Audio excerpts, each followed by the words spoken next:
Vamos começar aqui tentando entender o que é BCD, que significa Binary Coded Decimal. O código BCD, na verdade, ele codifica o sistema decimal em binário. Ele vai codificar os algarismos de 0 até 9. Cada dígito vai ser representado pelo equivalente binário. No caso, 4 bits são necessários para codificar cada dígito. O código binário, para 9, por exemplo, é 1001. Aqui nós temos a tabela completa de codificação BCD para binário. Observe que a codificação BCD só vai até o 9, vai de 0 até 9.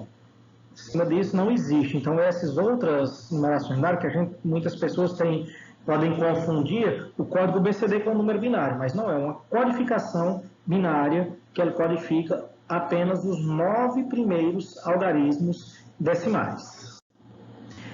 Então, por exemplo, se eu tenho aqui o 0, o código BCD 0 vai ser 0000. E assim por diante vai chegar ao 9. Então, quando nós chegamos ao 10, queremos representar ele em BCD, eu tenho que representar cada um dos algarismos. Então, tenho aqui a representação do 1 e aqui a representação do 0. Mesma coisa para o 11, eu tenho a representação do primeiro 1 e do segundo. O 12, da mesma forma, o 13, o 14, o 15, que eu tenho aqui, por exemplo, a representação do 1 e também do 5.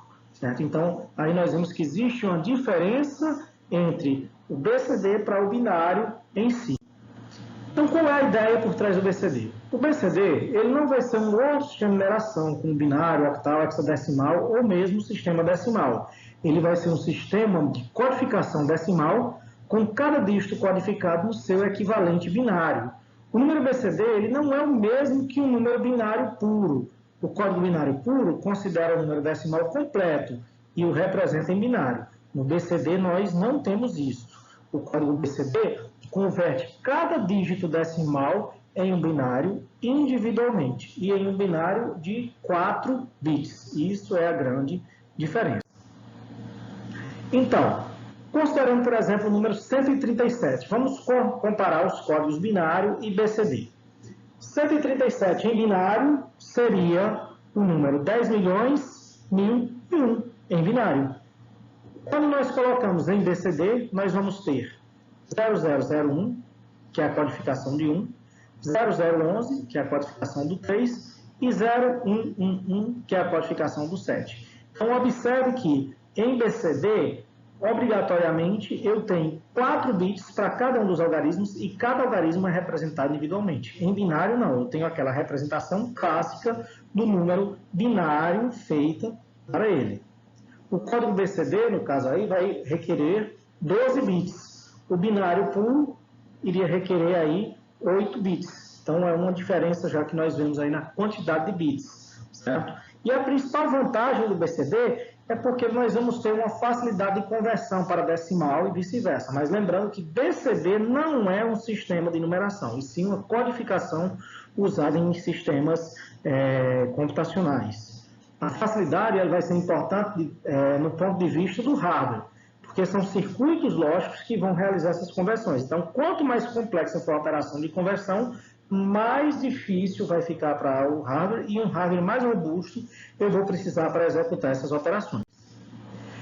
Vamos ver agora um pouco sobre a codificação ASCII, que vem da sigla American Standard Code for Information Interchange, que na verdade é um código padrão americano para troca de informações. É um código de 7 bits, isso é 2 elevado a 7, que vai ter 128 caracteres.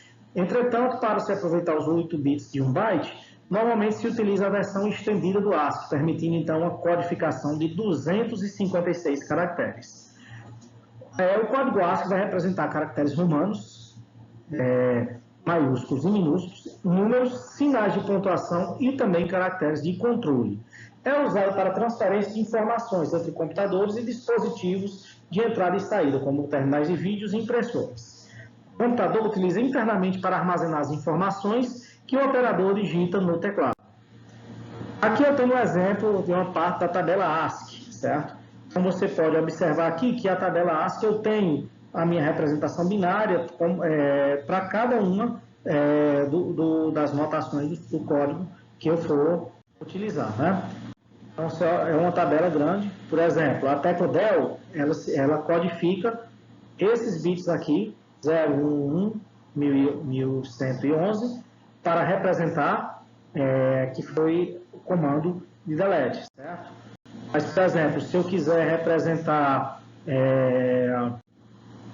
a letra A maiúscula, eu tenho aqui a representação dela, que seria equivalente a 41 hexadecimal, certo? Mas se eu quiser representar a letra A minúscula, a representação já é diferente.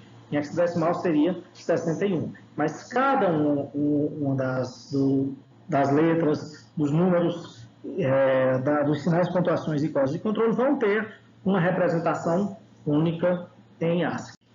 Certo? A ASCII estendida, ela já vai ter 256 números expressos em 8 bits. Certo? Seria 2 elevado à oitava, que é 256.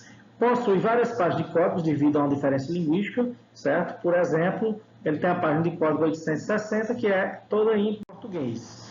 Então, aqui eu tenho a tabela ASCII completa aí, os 256 bits, certo? Todos representando aí. Então, vocês observam que essa tabela ASCII ela vai permitir uma série de caracteres que na tabela ASCII, que não é estendida, ela não permitia, ok? O Unicode, ele já foi criado para suprir a deficiência de outros sistemas de codificação, porque havia uma certa limitação para representar alguns caracteres em outras linguagens, e o Unicode veio resolver isso.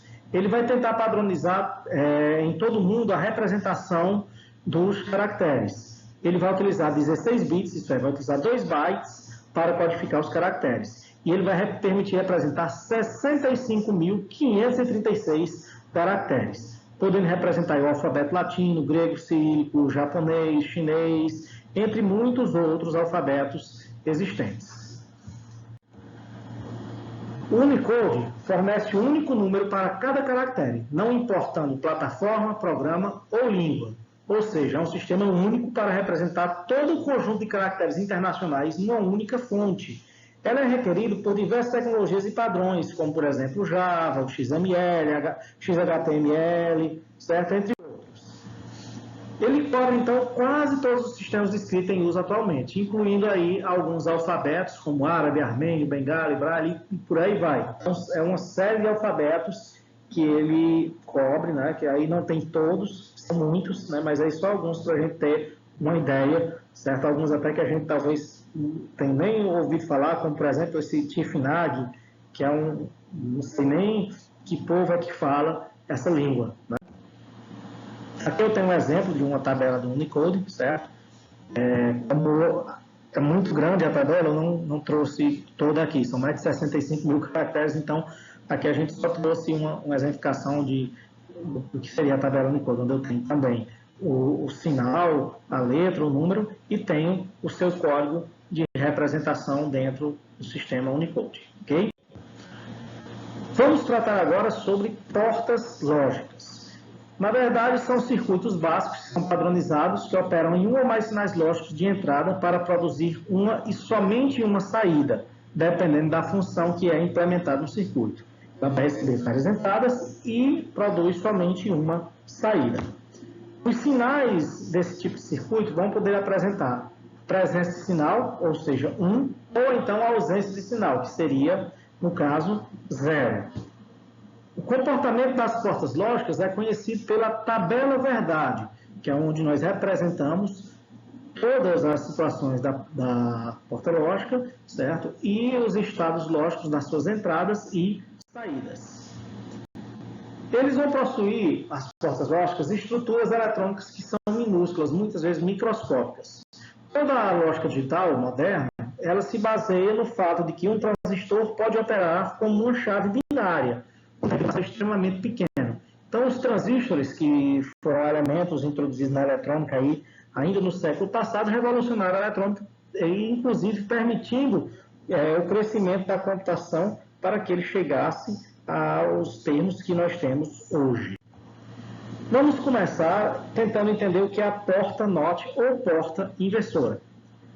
A saída de uma porta NOT vai ser o contrário da entrada, certo? Isso aqui é como eu represento certo? Por exemplo, x é igual a A com esse tracinho que a gente chama de barrado. Então, seria x é igual a A barrado. Então, esse A barrado indica que o A está invertido. Está numa porta NOT ou uma porta inversora. A porta inversora era basicamente isso aqui, um triângulo com essa bolha que a gente chama de bolha de inversão. Então, nós temos aqui a entrada A, e ela é invertida, que teria a saída x. Então, observe pela tabela verdade que quando A é igual a 1, x é igual a 0. Quando A é igual a 0, x será igual a 1. Ok? Isso é o funcionamento de uma porta NOT ou inversor. A porta AND ou porta E. Ela, basicamente, se tiver 0 na entrada, ela terá 0 na saída. Basta que uma das entradas seja 0, a saída vai ser 0. Então, basicamente, ela é também chamada de porta multiplicadora, onde eu tenho que x é igual a multiplicação das entradas. Ela é representada por esse desenho aí, um D estilizado, né?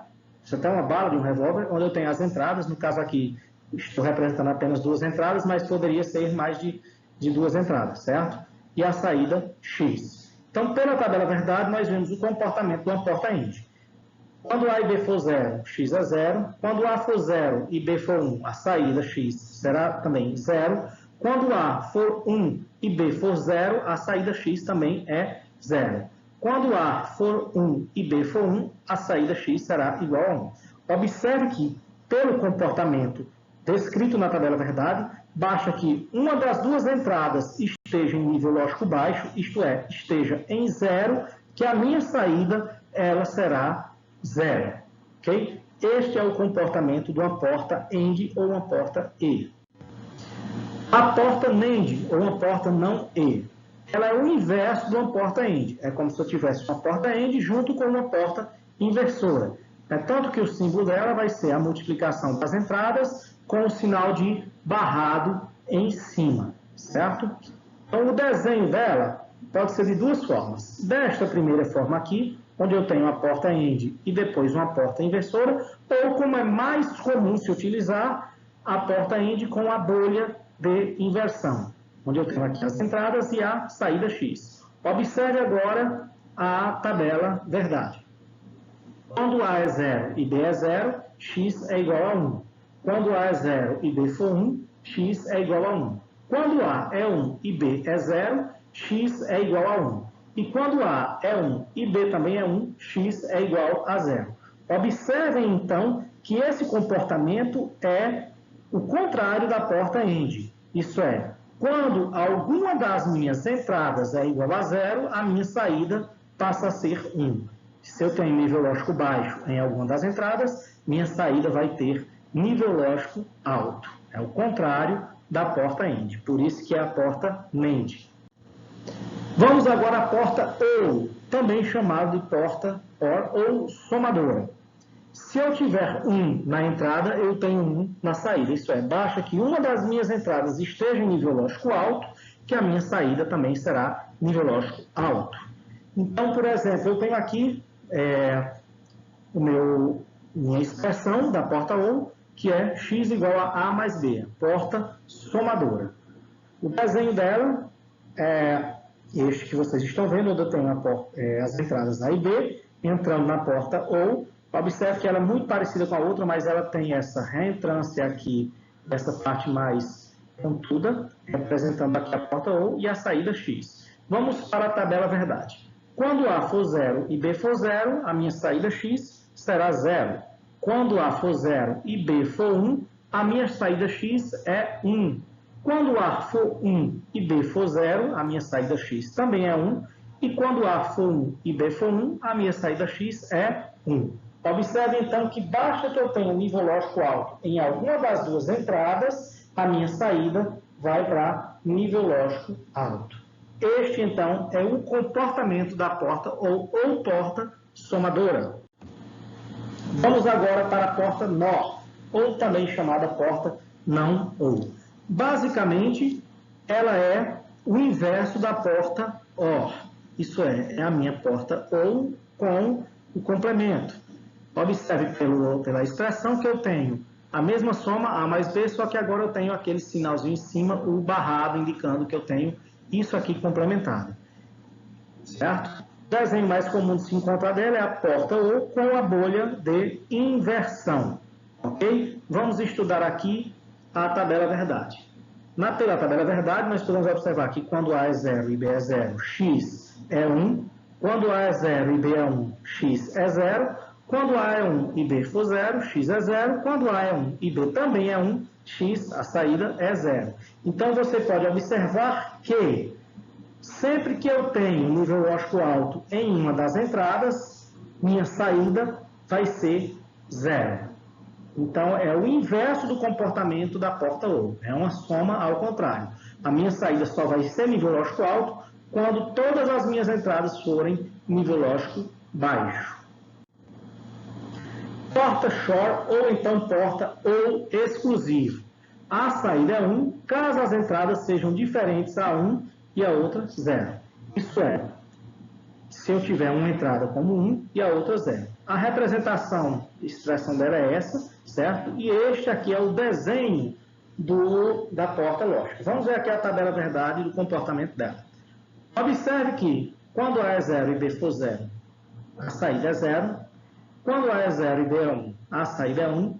Quando A é 1 e B é 0, a saída é 1. E quando A é 1 e B é 1, a saída é 0. Então, a gente pode concluir que será somente nível lógico alto nos momentos em que a entrada A é diferente da entrada B. Essa é uma porta lógica para apenas, normalmente, duas entradas, certo? É claro que existem para 3, mas aí o funcionamento já é um pouco diferente, ok? Mas aqui nós trabalhamos apenas a porta ou exclusivo básica padrão. Vamos aqui para a porta XNOR ou porta coincidência. No caso dessa porta, a saída é 1, caso as entradas sejam iguais, ou as duas sejam 1, ou as duas sejam 0, como é o contrário da porta short. A representação gráfica dela é esse símbolozinho que vocês estão vendo, certo? É o sinal de multiplicação circulado, ok? E a porta lógica, ela pode ser representada ou dessa forma, ou então como a porta short com o sinalzinho de a bolha de inversão, certo? Isso é a porta coincidência mais utilizada. Tabela verdade dela. Quando A for 0 e B for 0, a minha saída é 1. Quando A for 0 e B for 1, a minha saída é 0. Quando A é 1 e B é 0, a minha saída é 0. E quando A é 1 e B for 1, a minha saída é 1. Observe aqui que a minha saída somente irá para nível lógico alto nos momentos em que as minhas entradas estiverem no mesmo nível. Ou as duas forem 0, ou as duas forem 1. Então, pessoal, por hoje é isso. Espero que vocês compreendam, certo? Bem estudado. Qualquer coisa, estou à disposição.